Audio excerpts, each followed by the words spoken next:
Hai guys, di sini saya memiliki sebuah kasus di mana ada seorang pria tampan dan karismatik yang memperdaya para korban-korbannya dengan ketampanannya dan juga dengan kekarismatikannya. Dan dia juga seorang yang memiliki gelar sarjana psikologi.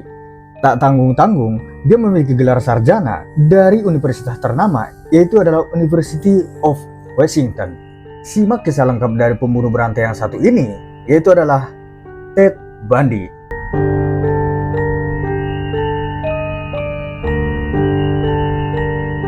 Sebelum kita masuk ke ceritanya, perkenalkan nama saya adalah Walfrido. Jika sekiranya kamu suka cerita-cerita dari kisah nyata, kamu bisa like, komen, dan subscribe channel ini. Dan jangan lupa juga bagikan kepada teman-teman kamu, agar mereka tahu apa yang kamu tahu.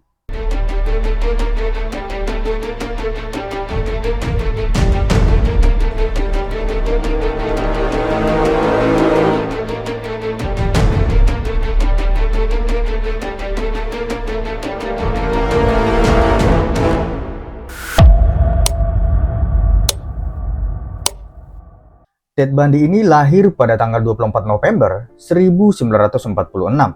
Dia lahir di Burlington, Amerika Serikat. Ted ini dibesarkan oleh kakek dan neneknya yang mengaku sebagai ibu dan ayahnya. Tetapi sebenarnya Ted ini adalah anak dari seorang wanita yang bernama Louise yang hamil pada umur 22 tahun namun tidak memiliki suami. Menghindari tekanan sosial dan pembicaraan orang-orang di luar, mereka membohongi si Ted, si kakek ini adalah ayahnya, si nenek ini adalah ibunya, dan ibunya itu dianggap sebagai kakaknya. Tidak ada informasi yang terlalu menarik waktu si Ted ini masa-masa kecilnya, di mana dia itu hanya hidup normal-normal aja di waktu masa kecilnya. Hingga dia menginjak bangku kuliah, di mana dia terkenal adalah seorang pria yang tampan, karismatik, dan juga pintar bersosialisasi, dan dia juga pintar berbicara, terutama kepada wanita-wanita yang membuat wanita-wanita itu terpesona asal mereka berbicara dengan Ted Bundy. Dan mereka juga merasa spesial karena mungkin gombalan-gombalan si Ted Bundy ini. Di University of Washington, si Ted Bundy ini mengambil jurusan psikologi, yang dimana dia sangat hebat dalam jurusannya itu. Hampir seluruh nilainya itu A, dan hanya sebagian nilai-nilainya itu memiliki B dan B+. Dan di masa kuliah inilah Ted Bundy memiliki seorang pacar yang bernama Stephanie. Pacar Ted Bundy ini juga terbilang sangat cantik karena si Ted ini juga merupakan seorang pria yang tampan. Si Stephanie ini memiliki rambut yang panjang, bodi yang ramping, dan juga lahir dari keluarga yang termasuk orang yang terbilang kaya. Karena status sosial inilah, Ted harus menerima kenyataan bahwa orang tua si Stephanie ini tidak menyukai si Ted sebagai pacar si Stephanie, karena si Ted ini merupakan dari keluarga yang biasa-biasa saja, sedangkan si Stephanie ini lahir dari keluarga yang bisa terbilang sangat kaya. Dan si Stephanie juga mendengarkan orang tuanya, sehingga sewaktu mereka lulus kuliah, si Stephanie ini memutuskan si Ted tepat pada hari kelulusannya, sehingga si Ted ini galau berhari-hari dan pusing mondar-mandir ke sana kemari, sampai-sampai karena saking galaunya, dia pulang ke rumahnya, di mana ke rumah ayah dan ibunya, atau tanda kutip nenek dan kakeknya. Dia pulang ke sana, bukannya membaik, malah di sana dia makin buruk, di mana dia menemukan fakta bahwa ayah dan ibunya adalah sebenarnya nenek dan kakeknya, dan kakaknya adalah sebenarnya ibunya, yang selama ini ditutup-tutupi keluarganya karena tidak mau merusak nama baik keluarga mereka. Jadi, karena dia pusing berhari-hari menemukan fakta yang kurang mengenakan, dia kembali lagi pergi dari rumah nenek dan kakeknya itu, dan dia melanjut sekolah lagi. Kali ini, dia mendaftar di sebuah universitas, University of Utah. Dia mengambil jurusan hukum. Namun, diberitakan dia tidak sampai tamat di kuliah hukumnya itu. Dan dia juga sempat bekerja di penasehat penanganan tindak kriminal, dan juga dia sempat bekerja di sebuah penanganan masalah psikologi manusia. Di sini, si Ted ini termasuk orang yang sangat populer di pekerjaannya itu, di mana orang-orang sering menelpon dan orang-orang pada bilang kalau mereka itu pengen berbicara kepada Ted Bundy. Mereka tidak mau berbicara kepada yang lain, mereka ingin berbicara dengan Ted Bundy. Contoh kasus-kasus dalam orang-orang yang ingin bunuh diri, orang-orang yang galau, orang-orang yang putus asa, mereka selalu meminta untuk menangani kasus mereka itu bersama Ted Bundy. Dan dia juga sempat memasuki dunia politik, yang dimana di dunia politik ini karirnya lumayan bagus. Dia menjadi seorang juru kampanye dan karirnya di situ bisa dikatakan luar biasa, sehingga perekonomiannya terbilang terangkat. Karena perekonomiannya sudah terbilang mapan dan juga sudah stabil, dia kembali lagi nih mendekati mantannya tadi, yaitu adalah si Veronica. Dan si Veronicanya ini juga, dia juga mau, dan mereka CLBK, cinta lama bersemi kembali.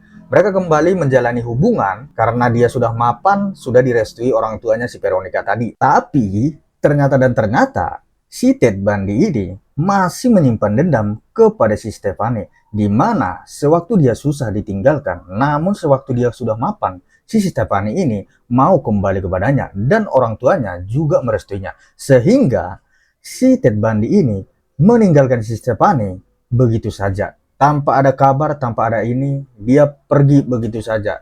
Sampai-sampai si Stephanie juga tidak tahu si Ted Bundy ini kemana.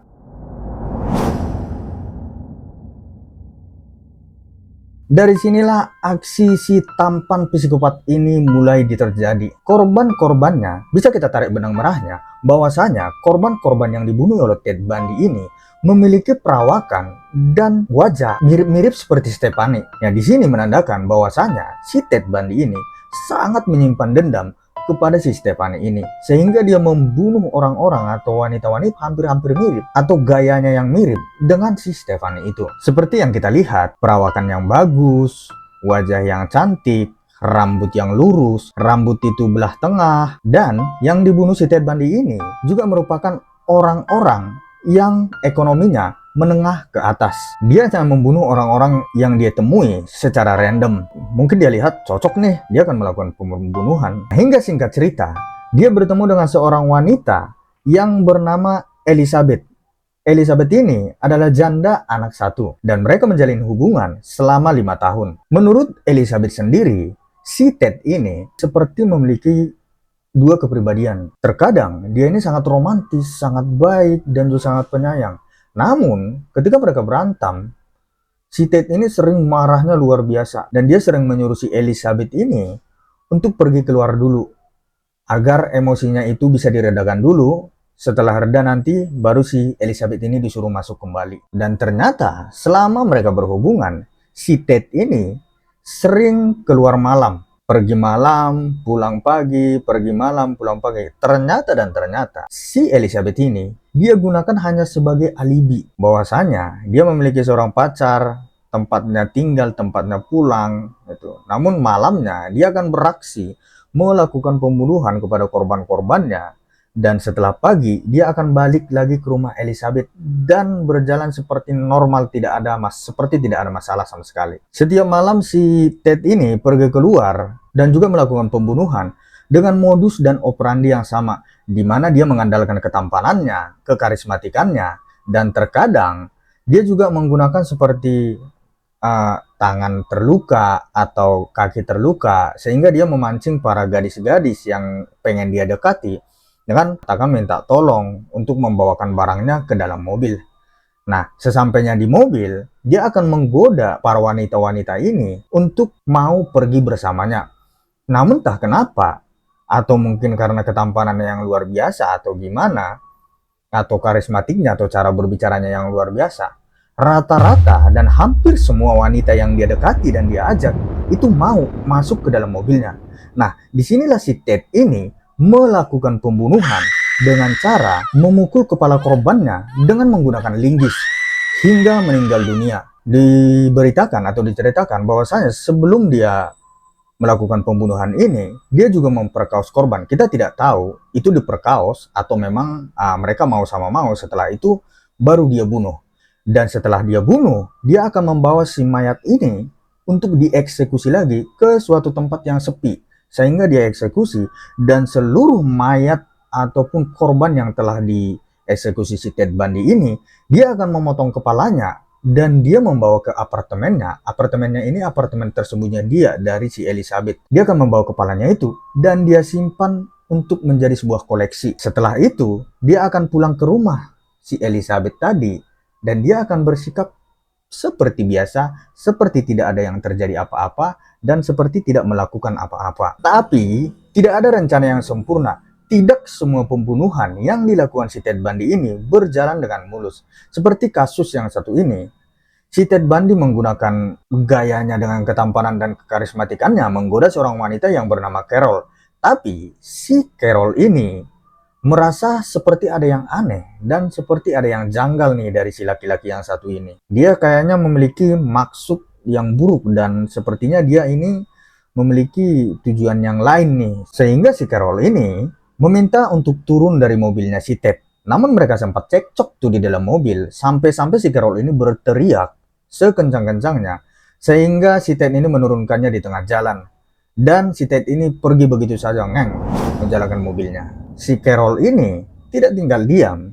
Dari situ, dia langsung pergi ke kantor polisi dan melaporkan kejadian yang telah menimpanya, di mana ada seorang pria yang ingin menculiknya dan ingin melakukan kejahatan kepada dia. Sehingga polisi meminta sketsa dan juga petunjuk orangnya seperti apa. Sehingga digambarlah sketsa wajahnya si Ted Bundy ini. Dan kemudian itu disebarkan ke semua surat kabar dan juga media pada saat itu. Karena memang wajahnya sudah tersebar nih di media dan juga di surat kabar, si Elizabeth ini kebetulan nonton dan dia menelpon polisi dan mengatakan, "Pak, gambar yang ada di sketsa itu sepertinya mirip dengan seseorang. Dia itu mirip seperti pacar saya. Apakah mungkin itu dia?" gitu. Namun polisi saat itu tidak terlalu mempedulikan itu dan tidak terlalu mempedulikan karena mungkin banyak laporan yang mengatakan mirip karena itu hanya sebuah sketsa. Dan kali ini si Ted juga pergi keluar untuk melanjutkan dan melakukan aksinya lagi. Namun kali ini dia ditangkap polisi. Tapi bukan karena pembunuhan yang dia lakukan. Dia ditangkap polisi karena melanggar lalu lintas. Dia dicurigai polisi karena kalau melanggar lalu lintas, mobilnya itu pasti digeledah.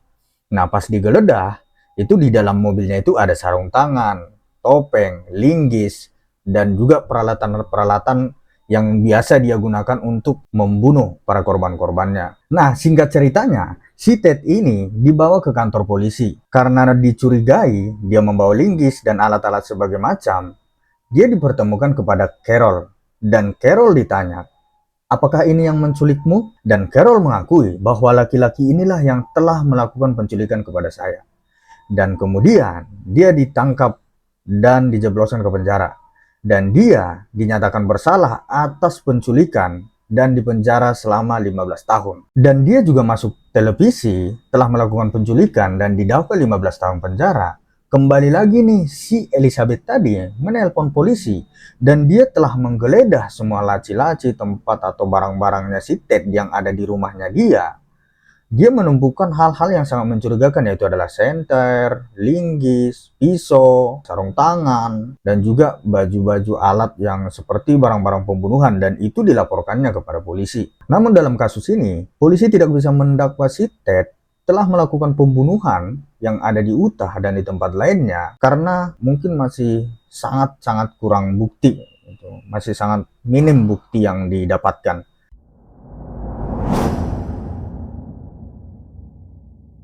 Berbeda pendapat lagi nih dengan polisi yang ada di Colorado. Yang tadinya ini dia ditangkap melanggar lalu lintas ini yaitu adalah di Utah dan dia melakukan penculikan ini dia di Utah.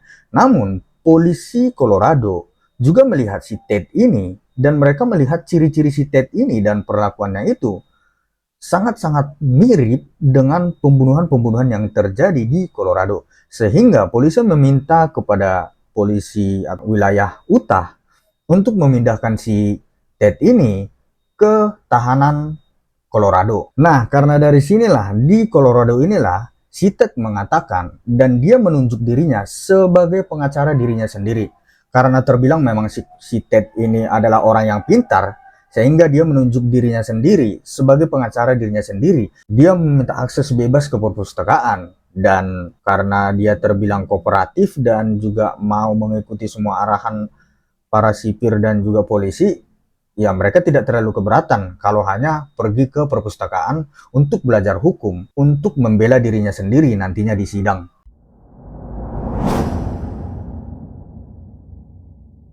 Nah, saking bebasnya dia keluar masuk perpustakaan, dan dia juga terlihat sopan dan baik, polisi tidak menaruh curiga bahwasanya si Ted ini melarikan diri.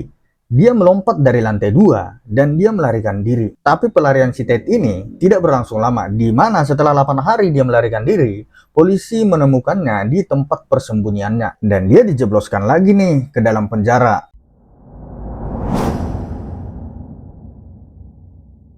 Tapi tidak sampai di situ lagi. Si Ted ini mulai mengkurus nih, mengkurus, mengering, seperti dia tidak mau makan. Nah, para sipir-sipir notice, para polisinya juga berpikir bahwasanya itu karena mungkin dia galau atau stres karena tertangkap lagi. Tapi di balik itu, dia memiliki rencana untuk kabur dari sisi atap lampu.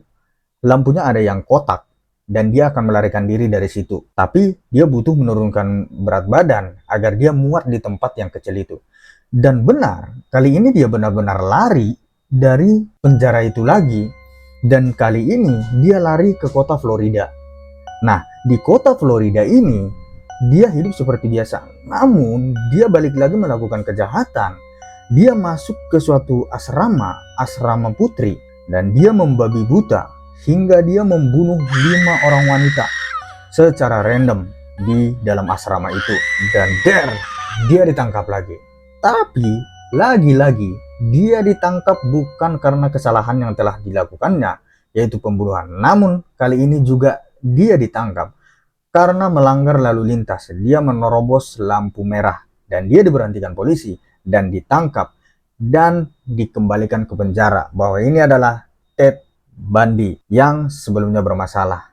Dan setelah itu dia tidak lagi nih merencanakan kabur, tapi dia berencana untuk membuat dirinya keluar dari penjara dengan cara belajar dan fokus tekun menekuni belajar hukumnya tadi, sehingga dia bisa membela dirinya sendiri di dalam persidangan. Singkat cerita, dilakukanlah persidangan terhadap si Ted Bundy ini, yang dimana dia adalah tersangkanya dan dia juga adalah pengacaranya sendiri.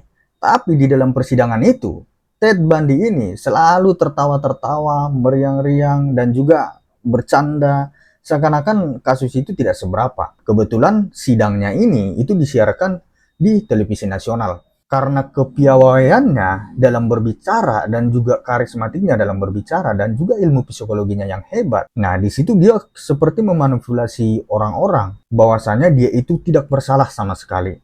Dan orang-orang juga terpengaruh bahwasanya si Ted ini tidak bersalah. Saking seringnya bercanda, tertawa, dan juga mengejek atau apa segala macam, sampai-sampai hakim, jaksa, dan sebagainya itu sampai-sampai kesal dan merasa bahwasanya si Ted ini dituduh tapi dia kayak santai aja nih. Dia seperti tidak menanggapi serius tuduhan yang dilemparkan kepada dia. Ternyata di balik itu semua, itu adalah rencana si Ted Bundy ini untuk menarik simpati para masyarakat karena dia tahu bahwasanya sidangnya itu disiarkan secara langsung. Nah, dari sinilah masyarakat banyak sekali setiap dia sidang, banyak sekali yang mendatangi sidangnya itu, dan ruangan itu selalu dipenuhi orang-orang. Dan bahkan ada kelompok wanita yang mereka berdandan mirip dengan mantan pacarnya si Ted Bundy tadi, dan mereka mengaku sebagai fans Ted Bundy. Dan yang paling anehnya, mereka sama sekali tidak percaya bahwa si Ted Bundy ini melakukan kejahatan itu. Dan juga mereka mengatakan kalau memang si Ted Bundy jahat, saya berani kok tidur bersama dia satu malam, dan kami semua wanita-wanita yang ada di sini sebagai fansnya, kami akan bergantian untuk tidur bersamanya. Dan tidak sampai di situ, ada seorang wanita yang bernama Carolina. Carolina ini benar-benar tergila-gila sama si Ted ini, di mana setiap persidangannya itu si Carolina ini ikut menyaksikan dan dia selalu membela si Ted Bundy. Dan karena si Ted Bundy ini tahu si Carolina ini menyukainya, sehingga si Ted Bundy ini memanfaatkan si Carolina ini untuk menggiring opini publik, mengatakan bahwasannya si Ted Bundy ini tidak bersalah sama sekali. Dan gilanya lagi, si Carolina ini mau melakukan itu dan dia menggiring opini publik bahwasannya si Ted ini tidak bersalah. Dan yang paling gila-gilanya lagi, si Ted Bundy ini melamar si Carolina di waktu persidangan itu. ini benar-benar psikopat tampan romantis, tapi sepertinya bukan di tempatnya deh. Dia mungkin udah gila mungkin di sini, sehingga dia melakukan aksi itu tepat di persidangan. Dia lamar si Carolina itu, dan si Carolina juga mau-mau saja, dan dia merasa bangga terhadap itu.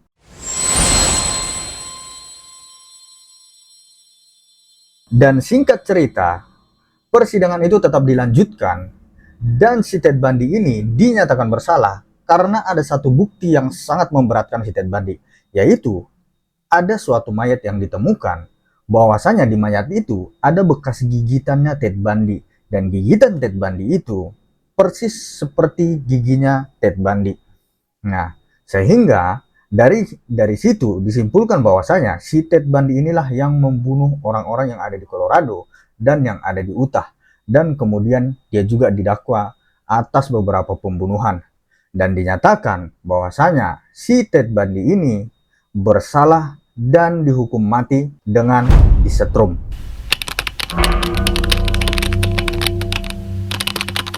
Dan pada tahun 1989, sebelum dieksekusi mati, si Ted Bundy ini baru mengakui semua kesalahannya. Dia mengakui bahwasanya dia telah melakukan pembunuhan lebih dari 30. Dia mengatakan hanya 30 orang. Namun, polisi mengatakan bahwasanya dia tidak hanya membunuh 30 orang, namun lebih daripada itu. Antara 30 sampai 50 orang yang dia bunuh. Bahkan si Ted ini sendiri pun tidak mengetahui sudah berapa korban yang telah dia bunuh. Dan dia dihukum mati setrum di tahun 1989. Sebenarnya masih banyak cerita plot twist si Ted Bundy ini. Namun kalau kita bahas di sini semua, mungkin tidak akan pernah selesai. Jadi, untuk lebih realnya, kamu bisa menonton dokumenter-dokumenternya si Ted Bundy ini, atau kamu juga bisa menonton film yang telah dibuat yang terinspirasi dari kasus si Ted Bundy ini pada tahun 2019 yang berjudul Extremely Wicked, Shockingly Evil and Vile. Mungkin seperti itulah bahasa Inggrisnya. Kamu bisa cari di Netflix atau di mana, itu telah dibuat dan itu hampir mirip. Aktornya juga hampir mirip dengan si Ted Bundy. Nah, sampai di sini video kita kali ini guys. Terima kasih telah menonton sampai akhir. Jika sekiranya kamu suka cerita-cerita dari kisah nyata, kamu jangan lupa like, komen, dan subscribe channel ini agar kita lebih semangat lagi untuk membuat video-video dan cerita-cerita selanjutnya. Dan jangan lupa juga bagikan kepada teman-teman kamu agar teman-teman kamu tahu apa yang kamu tahu. See you next video. Bye-bye.